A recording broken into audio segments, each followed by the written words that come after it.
मुंबई के विकास के लिए बनी हाई लेवल कमेटी पर उठे सवाल पर सामने आए फडणवीस, कहा राजनीतिक रंग न दिया जाए। शिवसेना ने मुखपत्र सामना में फडणवीस को शहर के विकास के लिए हाई लेवल कमेटी बनाने से किया सावधान, लिखा इलाज कहीं बीमारी से ज्यादा गंभीर न हो जाए। शिवसेना का मानना है कि मुंबई को महाराष्ट्र से अलग नहीं किया जा सकता, शहर के विकास की जिम्मेदारी राज्य सरकार के पास ही होनी चाहिए। एनसीपी का आरोप, मुंबई को महाराष्ट्र से अलग करने के लिए बीजेपी का कोई छुपा मकसद, बीजेपी मुंबई को केंद्र शासित बनाना चाहती है।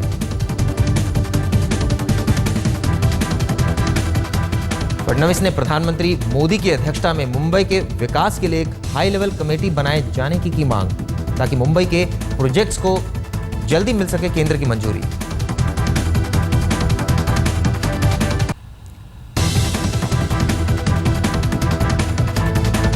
महाराष्ट्र विधानसभा के दूसरे दिन कांग्रेस एनसीपी के हंगामे के चलते सदन स्थगित, दोनों पार्टियों ने सदन में लगाए सरकार विरोधी नारे।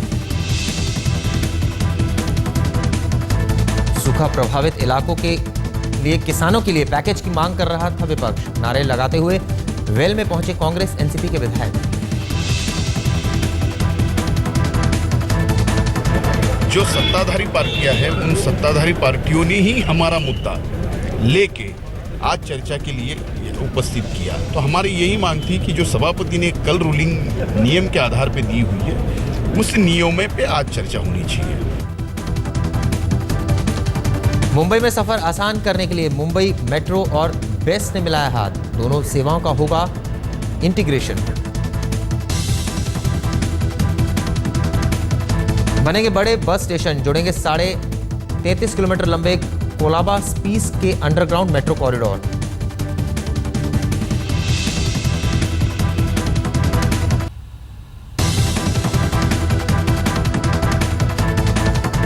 दिल्ली में उबर कैब ड्राइवर के बलात्कार मामले के बाद मुंबई पुलिस सतर्क, पुलिस कमिश्नर ने टैक्सी ड्राइवरों के बैकग्राउंड चेक करने के दिए आदेश। पुलिस स्टेशन के अलावा स्पेशल ब्रांच, क्राइम ब्रांच और ट्रैफिक विभाग को भी ड्राइवरों की जांच में शामिल किया। 31 दिसंबर तक पूरा होगा वेरिफिकेशन का काम। महाराष्ट्र एटीएस का दावा, जुलाई 2014 में पुणे के फर्शखाना पुलिस स्टेशन में हुए ब्लास्ट के पीछे जून 2013 में मध्य प्रदेश के खंडवा से फरार 5 आतंकियों का हाथ, पुख्ता सबूत लगे हाथ। तेलंगाना, उत्तर प्रदेश, कर्नाटक, महाराष्ट्र, राजस्थान और तमिलनाडु में आतंकियों की लोकेशन मिलने के बाद खुफिया विभाग ने जारी किया था हाईलाइट।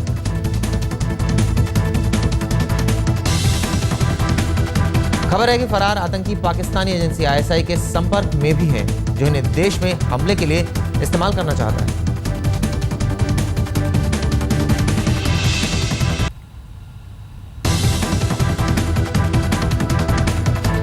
सुप्रीम कोर्ट ने नियमों का पालन करते हुए हुक्का पार्लर चलाने की दी इजाजत। साल 2008 में बीएमसी ने मुंबई में हुक्का पार्लर पर प्रतिबंध लगाया था। मुंबई से मनमाड और शिरडी के बीच चलने वाली ट्रेनों में लोगों को लूटने वाला गैंग चढ़ा रेलवे पुलिस के हत्थे। एक 14 साल का लड़का और 2 महिलाएं गैंग में शामिल। पिछले 2 साल से ट्रेनों में चोरियां करने वाले गैंग के पास से पुलिस ने 4 लाख रुपए के गहने बरामद किए। अदालत ने न्यायिक हिरासत में दी।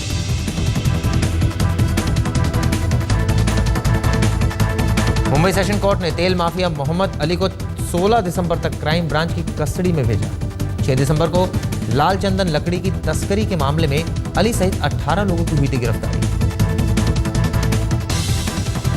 मुंबई से 10 किलोमीटर दूर अरब सागर के बीच डीआरआई और कोस्ट गार्ड्स के जॉइंट ऑपरेशन में 23 टन लाल चंदन की लकड़ी पकड़ी गई थी। 9 करोड़ का कंसाइनमेंट दुबई जा रहा था।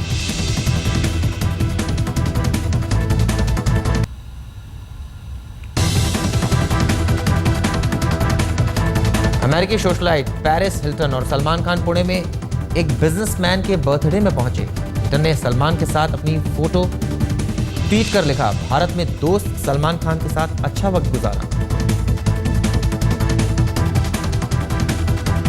सिंगर मिक्का ने भी पेरिस हिल्टन के साथ फोटो ट्वीट पर लिखा, सलमान और खूबसूरत पेरिस के साथ अच्छी पार्टी रही।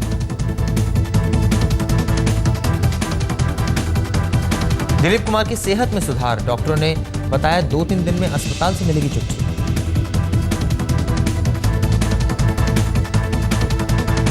शनिवार शाम खांसी जुकाम की शिकायत के बाद दिलीप कुमार हुए थे लीलावती अस्पताल में भर्ती, सांस लेने में हो रही थी दिक्कत।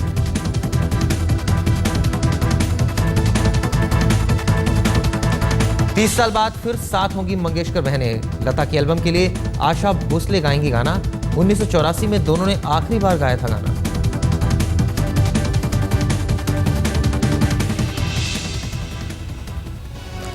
नमस्कार, मैं हूं चिराग गोठी और आप देख रहे हैं हमारी खास पेशकश मुंबई मेट्रो। अब खबरें विस्तार से। महाराष्ट्र विधानसभा में राज्य में आए सूखे के नाम पर राजनीति हो रही है।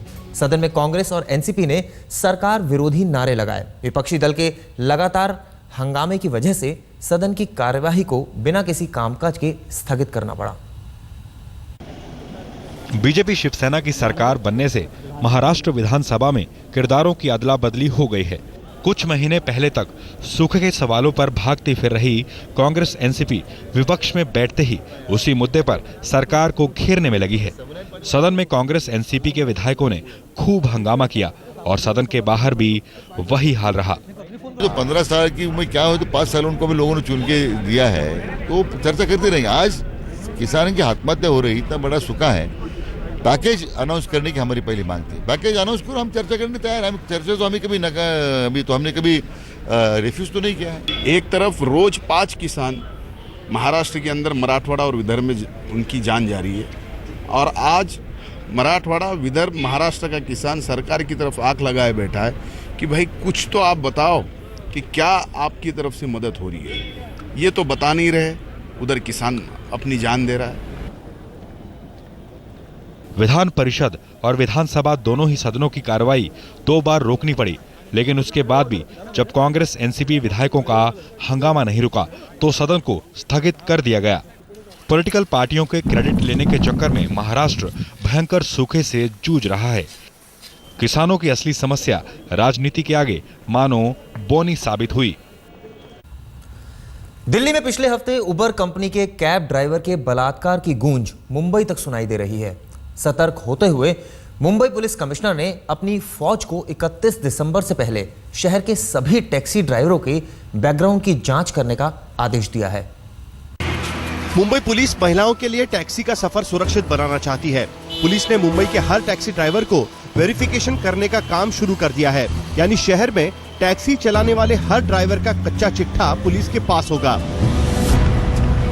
मुंबई के पुलिस कमिश्नर श्री राकेश मरिया सर ने सभी पुलिसों को सूचना दी है कि जितने भी टैक्सी ड्राइवर्स है, जितने टैक्सी संगठन है, उनके पास से जो टैक्सी ड्राइवर्स है उनके कैरेक्टर वेरिफिकेशन किया जाए, उनके क्रिमिनल एंटीसीडेंट्स है उसके बारे में चेक किया जाए। अगर इस तरह की उनके पास कुछ सूचना है तो उनके खिलाफ कार्रवाई की जाए। मुंबई में 44,500 से ज्यादा टैक्सियां चलती है, जिनमें से 3500 रेडियो कैब, 3000 एसी टैक्सियां और 38,000 से ज्यादा येलो टॉप्स टैक्सियां शामिल है। पुलिस विभाग ने इस काम को पूरा करने के लिए अपने पुलिस स्टेशंस के अलावा स्पेशल ब्रांच, क्राइम ब्रांच और ट्रैफिक विभाग को भी शामिल कर लिया है। मुंबई में आपराधिक पृष्ठभूमि की जांच के साथ ही टैक्सी चालकों के मूल निवास में भी आपराधिक रिकॉर्ड की जांच की जाएगी। इसके अलावा पुलिस ने आरटीओ से टैक्सी ड्राइवर्स के पुलिस वेरिफिकेशन के रिकॉर्ड भी मांगे हैं। दिल्ली में हुए हादसे के बाद मुंबई की महिलाएं भी खुद को असुरक्षित महसूस करने लगी है। ड्राइवर्स के पुलिस वेरिफिकेशन सिस्टम पर भी उन्हें पूरा विश्वास नहीं रहा है। It is absolutely not safe. I mean, we all know that, our system is such weak system we have.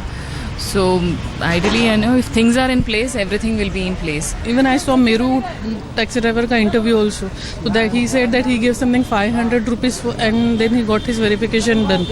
So I mean, the police actually did not come to his house and check whether where he stays, what the address he has given is true or not. फिलहाल taxi drivers को police की जांच योजना की कोई जानकारी नहीं है, लेकिन वह सहयोग के लिए तैयार है। अगर कोई भी प्रॉब्लम पुलिस मांगती है सहयोग, तो जो भी जरूरत है तो हम बोल सकते हैं, ऐसा कुछ नहीं।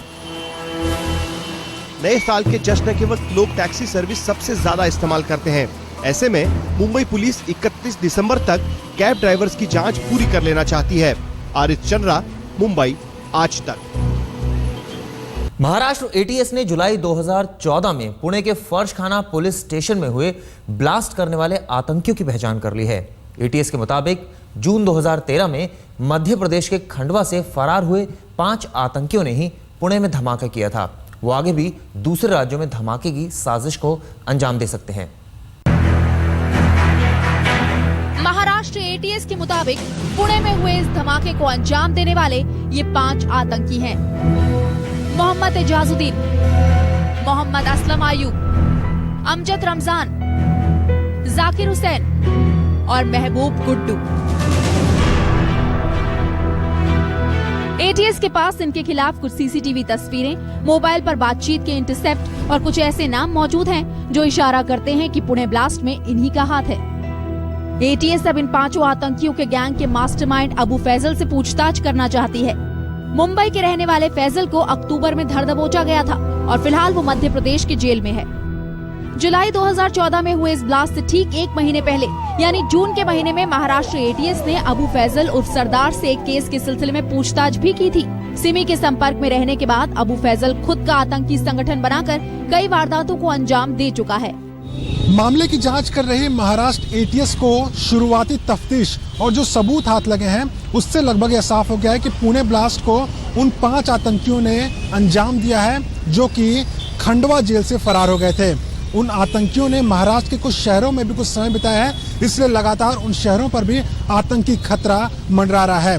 महाराष्ट्र एटीएस की कोशिश है कि जल्द ही जल्द उन्हें गिरफ्तार कर लिया जाए ताकि किसी भी संभावित आतंकी हमले से बचा जा सके।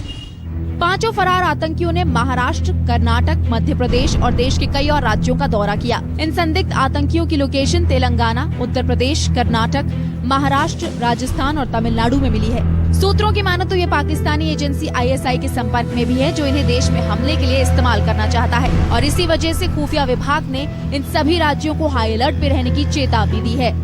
पुणे ब्लास्ट की गुत्थी को सुलझाने के लिए महाराष्ट्र एटीएस ने खंडवा जेल से फरार हुए और फिर गिरफ्तार हुए आतंकी अबू फैजल की रिमांड की मांग की है ताकि उससे पूछताछ में पता चल सके कि आखिरकार किन लोगों ने पुणे ब्लास्ट को अंजाम दिया हुआ है। लेकिन उससे बड़ी चुनौती महाराष्ट्र एटीएस के पास में उन 5 आतंकियों को पकड़ने की है जो कि खंडवा जेल से फरार हुए थे, क्योंकि वो लगातार शहरों की रेकी कर रहे हैं और संभावित आतंकी हमला कर सकते हैं। कैमरामैन किरण सकपाल के साथ मुनीश पांडे, मुंबई, आज तक।